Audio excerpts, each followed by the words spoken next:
I'm going to hold your hand when I say this. If you have a personal trainer and you have been working with said personal trainer for a while, but you are not seeing the results that you want to see, baby, you need to get rid of that personal trainer.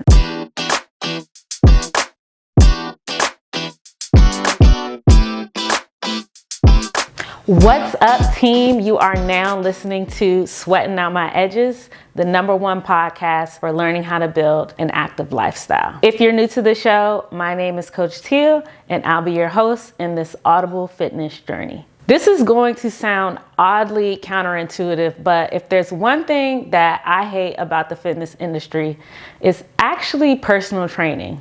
I know that coming from someone like me probably or actually sounds kind of insane. Personal trainers are a more than necessary profession. Their expertise is pivotal for individuals who may be unmotivated or uninformed in navigating their fitness journey. And I've said this before and I'll say it again. Personal training is a remarkably underutilized profession when it comes to preventive medicine. And if you know me, you know my beef is not with personal trainers per se. My beef is with non-certified fitness enthusiasts calling themselves personal trainers and posing as qualified health professionals. It's really the social media influencers, the people who prey on the vulnerability and insecurities of others just to line their own pockets, and there are certain undeniable characteristics of these individuals. If I had to describe them, I'd say they look really fit. They've got some type of backstory about how they used to be unfit, or they'll post before photos of themselves with a, quote unquote, less aesthetic body composition. And they tell a great story about how they did this type of workout and ate, this type of food. They took these vitamins and bought these powders, these proteins, or these supplements. And their whole brand is trying to convince you, their following, if you just give them 1 month, by their 30-day challenge or their 8-week transformation program, you can do what they did to achieve their physique.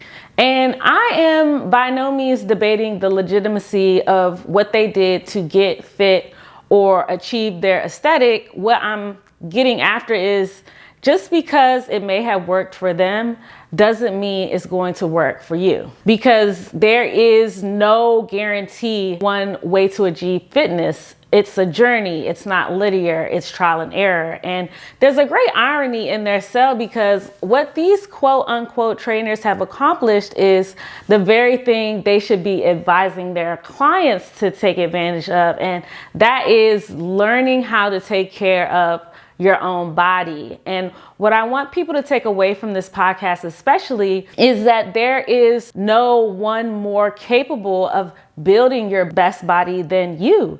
Nobody knows you better than you. You know what you like and what you don't like, what you will and what you won't do, and what you can and can't tolerate. And that's enough to shape your own path to wellness. As a fitness professional, my only job is to help you fill in the gaps.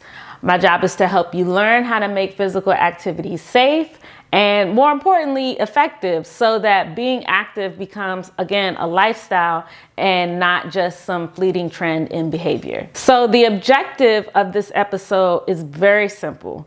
I'm going to give you all the outline for how to design your own personalized fitness program so you can start to explore what type of fitness will lead you into a more successful fitness journey. Because my goal has always and will always be to teach people how to build an active lifestyle with hopes that they'll eventually learn how to maintain their own well-being beyond any guidance I can provide. Because again, the goal is for you to become the expert on yourself. Now, if you're listening to this episode and you already have a personal trainer, or if after listening to this episode, you decide that you still want to invest in a personal trainer, you have my full support. But just make sure when you're making decisions on who you want to partner with, that you choose someone who will encourage you to explore and evolve in your own fitness journey rather than becoming an extension of their fitness journey. With that being said, please know that today's podcast is for everyone.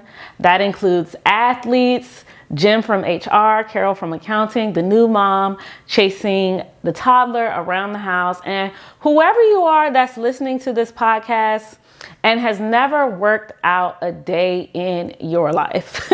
This episode is for you too. Today we're focusing on getting active and staying active, and all successful workout programs, whomever they may be for, succeed based on three things: principles, planning, and programming. And that's how the show will be broken down today. We're going to discuss core training principles, how to plan your workouts, and the basic rules you need to follow when designing your program.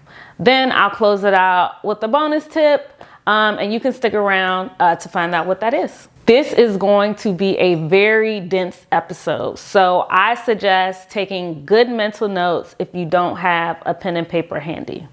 I won't waste any more time, and we'll get this party started with our 3 training principles. The best fitness programs are designed with 3 training principles in mind. You can ask any qualified coach or trainer what the 3 training principles are, and you'll get the same 3 principles. The first training principle is overload. And the overload principle, in so many words, means that we have to do more work than what our body is comfortable with in order for an improvement in fitness to occur. So in other words, the workout has to inflict a certain level of stress that our body is required to respond to. If our workout does not cause stress, our body won't have a need to adapt, no need to change, no need to get better. So first and foremost, you have to get comfortable with being uncomfortable. The second training principle is progression. And it means exactly what you think it means. When you've worked hard and you see that change, made that progress, congratulations, you played yourself. Time to get uncomfortable again. In order to continue to make improvements over and over again, we've got to make it just a little bit harder every so often, in a uniform manner, I should add, because the gains can't continue if we stay within our comfort zone. The third training principle is specificity, meaning that the type of training we're doing should be specific to our fitness goal. For example, if I want to train for a marathon, I should probably be running. I know that sounds like common sense, but you'd be surprised at, again, how uncommon sense is these days. I'm just saying. That, my friends, is the foundation of every solid fitness program. Overload the body beyond the level of comfortability, progress the intensity to continue to challenge yourself, and make the workouts specific to what you're trying to achieve. Now that we have our principles, we can begin planning. And this may sound, again, like common sense, but I'll say it anyways. If you want an effective exercise program, you have to make a plan for when you're going to be active. When you're planning a workout, there are a number of factors to consider. And with each of these factors, the program becomes more and more individualized. And so with that said, this is where things start to differentiate, and workouts will vary from person to person for a number of reasons. So in an effort to give you all an idea about what to consider when planning, I'll try to use a spectrum of examples that you may find helpful when you're deciding how you'll plan your workouts. The first thing you have to consider is frequency, which pretty much poses the question, how often will I work out? Now, I want you to be very rational, okay, when answering this question, and make a logical, mathematical, quantifiable decision on how often you're gonna work out. My dear friend, and I say this with all of the love in my heart, if you are currently inactive or beginning a new fitness program, you're more likely to be able to sustain around 2, at most 3 days a week. And that is perfectly fine, because it's better to learn how to doggy paddle before jumping into the deep end of the pool. And it would be a tragedy, an absolute tragedy, for you to quit your fitness program because you overcommitted early on. Determining the frequency of your workouts is the most important decision you'll make for your program early on, because if you give yourself time to gradually introduce yourself to a new routine, adjust your day-to-day with intention, and build the habit, you'll set yourself up for a lifestyle change that is more likely to be sustained in the long run. Pick the days of the week that work best for you, whether that may be, Mondays and Wednesdays because it works better for your job, or Tuesdays and Thursdays because it works better for your family time. Whatever the days are, put thoughtful consideration into which days will allow you the greatest opportunity to remain committed to your workouts. After you decide on how often you'll work out in the form of days per week, the next thing you want to consider is how much time you can commit. The American College of Sports Medicine recommends physical activity for adults at least 150 minutes of moderate intensity activity per week, or 75 minutes of vigorous activity per week. We'll get to what moderate and vigorous means in a minute, because those terms can kind of be distracting. But to put it into perspective, if you did at least 10-minute exercise bouts 3 times a day, Monday through Friday, you will have worked out 150 minutes per week. A typical day might look like 10 minutes of yoga or stretching when you get out of bed in the morning, a 10-minute workout video or body weight circuit in the afternoon, and a 10-minute walk around the block after dinner in the evening. Then boom, you hit the standard. It's that easy. What's most important when considering what your time commitment will be is to, again, be rational and adjust your workouts according to your ability and your schedule. The 10-minute bouts are usually what I recommend to people who are just starting out and still looking for how to fit working out into their day. But if you can make time for a 30-minute workout sometime during the day and you end up, making that your go-to, whatever is comfortable for you to start is good enough, because the more often you do it, the more fit you'll become. And eventually you'll be able to handle longer, more frequent, and more intense workout sessions. Which leads us to our next question. Now that you know what days you'll be working out and the duration of each workout, the next thing to consider is the type of exercise you'll do, which will ultimately dictate the intensity of the exercise. I have 2 very easy ways to determine the best type of exercise you should be doing when you're new on your fitness journey, and the most appropriate exercise intensity if you're new on your fitness journey. And I'll start with the type of exercise. I don't know why I always have to say this, because I feel like it should be obvious, but pick something that you want to do. That is the only type of exercise you should be doing. Not just when you start your fitness, but throughout your entire fitness journey. You should only ever do what you want to do, because you'll be more likely to stick with it if you enjoy it. Again, we're trying to build a lifestyle here. Who does not want to enjoy life? And to that, I'll add, you should mix it up. Diversity isn't just great for society and politics and dinner options. It's also good for your fitness, because if you don't change up your workout every once in a while, you may run the risk of developing an injury, likely brought on by just repeatedly overexerting the same muscles in the same movement patterns.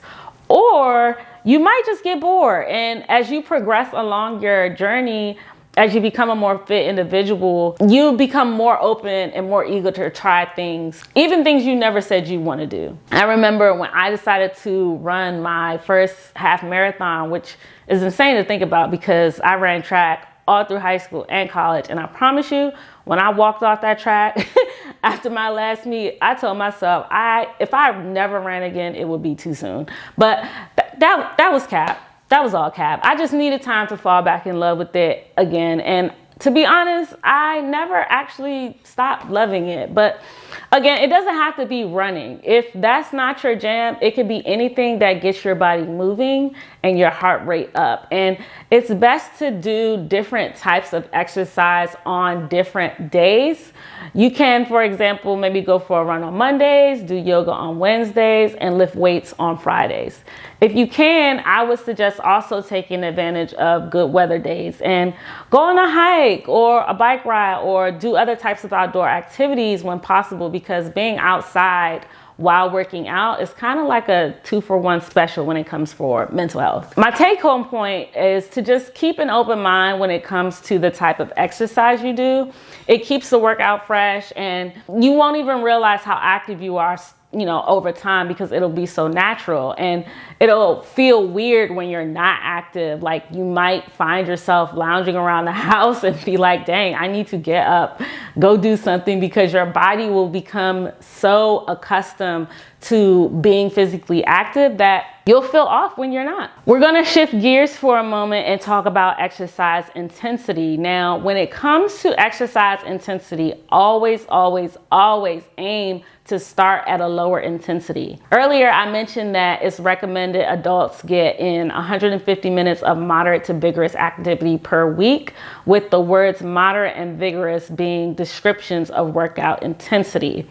And when I say the word intensity, what I'm actually explicitly referring to is the perceived level of difficulty of a workout, and intensity is relative, meaning what's difficult for you may be more or less difficult depending on the type of activity and your overall fitness. So for example, if I'm a runner and 9 minutes per mile is a light pace for me, but I invite my friend out for a run who mostly does yoga, 9 minutes per mile could be a fast pace for her. And that's not to say either one of us is more fit than the other. Again, it's relative. And since intensity is relative, there are so many ways you can self-assess your workout. The first and most common way is the talk test. And the talk test is basically evaluating whether or not you can comfortably hold a conversation during your workout. If you can comfortably hold a conversation, you're probably working out at a light intensity. If you're gasping for air between every word,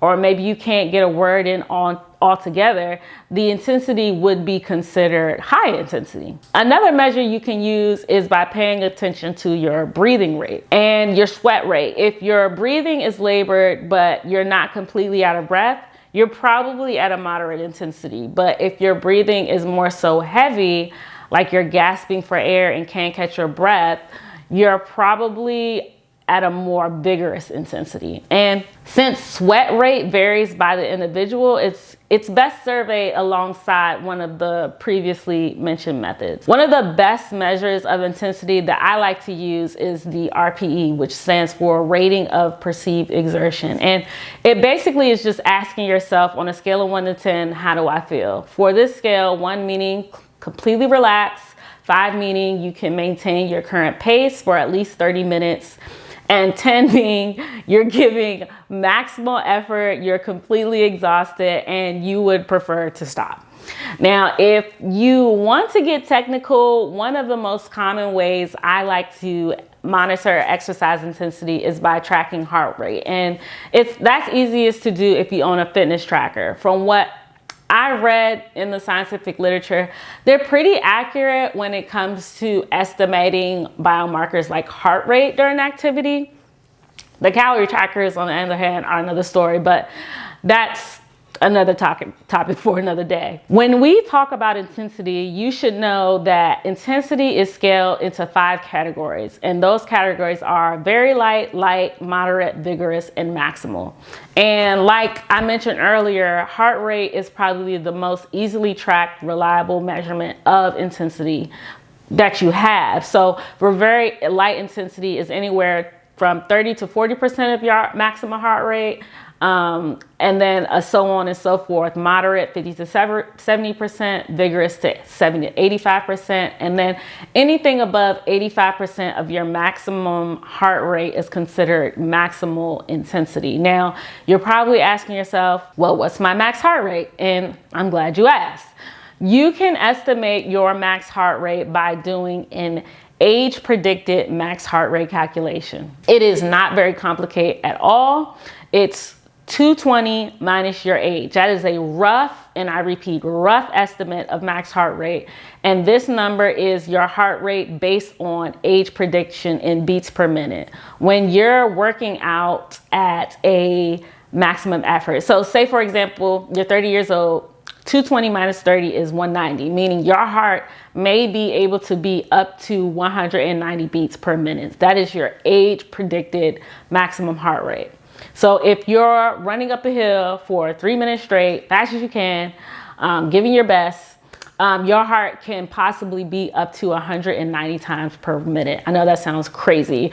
Whenever I get done like a crazy hard workout and it feels like my heart is beating out of my chest, I'm like, this is insane. And you know, to put it in perspective, your heart is beating faster and faster because your muscles are working harder and harder. And in order for them to work that hard and continuously produce the energy to exert that effort, you know, up the hill, your muscles need blood and they need it fast. And your heart is going to beat faster to supply that blood by pumping it more vigorously. Now, to be clear, the age predicted max heart rate is not the golden standard. Max heart rate can certainly vary due to a number of factors. Again, using age provides an estimate. The golden standard to predict max heart rate would be to get a VO2 max test. And I would love to go into this right now, but I think it is a bit beyond what I want to focus on today. So let's just put a pin in that. But for now,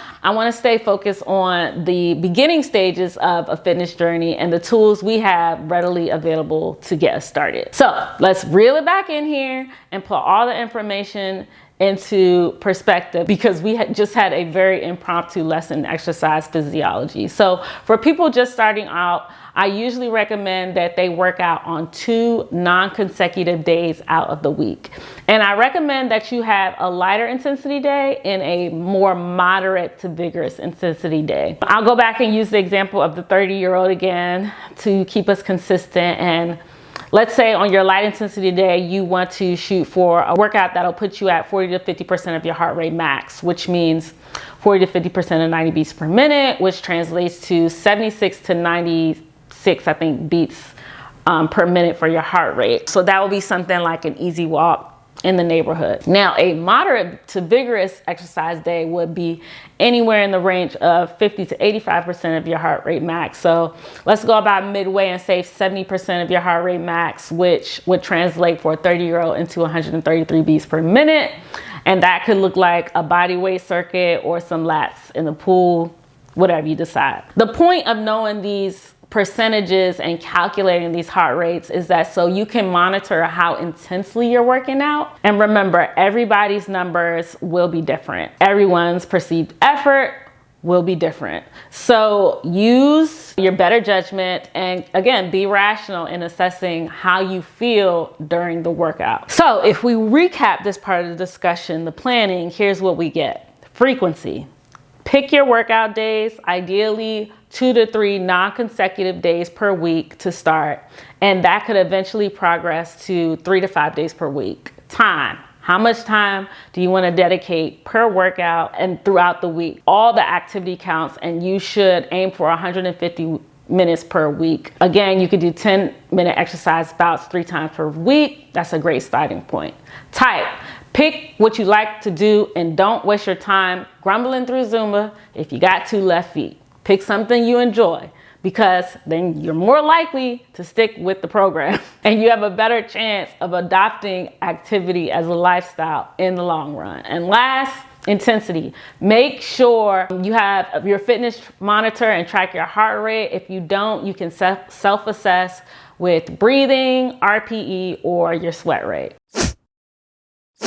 Now we're going to zoom out a little bit and talk about rules you should follow when designing your program. I'm going to give my top 5 rules when designing a program. So here we go. Rule number 1, identify your goal. It's probably the most obvious rule out of everything, but people forget. Just speaking from the perspective of a strength coach for a moment, whenever we program for an athlete, the first thing we have to consider is what's the adaptation we're trying to elicit. And for athletes, the program is going to be designed to create strength, develop power, hypertrophy, which is muscle growth, or endurance. Those are the 4 goals for any athlete, and they vary according to time of year, or season rather, athlete and the sport. Jill from accounting though, she might have the goal of running a marathon next year, or maybe losing 20 pounds for a wedding in 6 months. Notice how I said 6 months and not 6 weeks.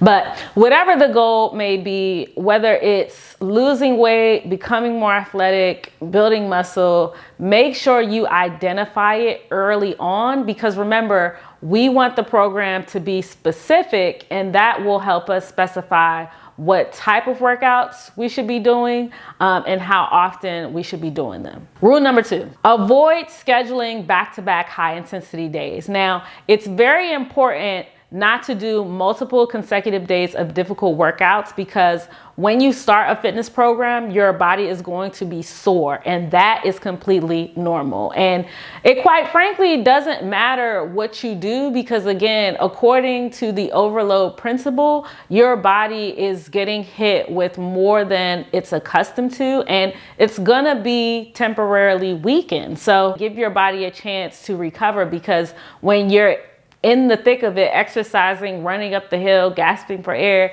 you're essentially breaking your body down. And the time you have between workouts is when your body says, okay, let me build myself back up stronger so that the next time I'm hit with this rigor, I'm able to withstand it. Which leads us into rule number 3, which is use different muscle groups on different days. If you decide to do strength training, for example, a popular way to design your days is to do, upper body on one day, lower body on another, and maybe, core focus exercise on the 3rd day.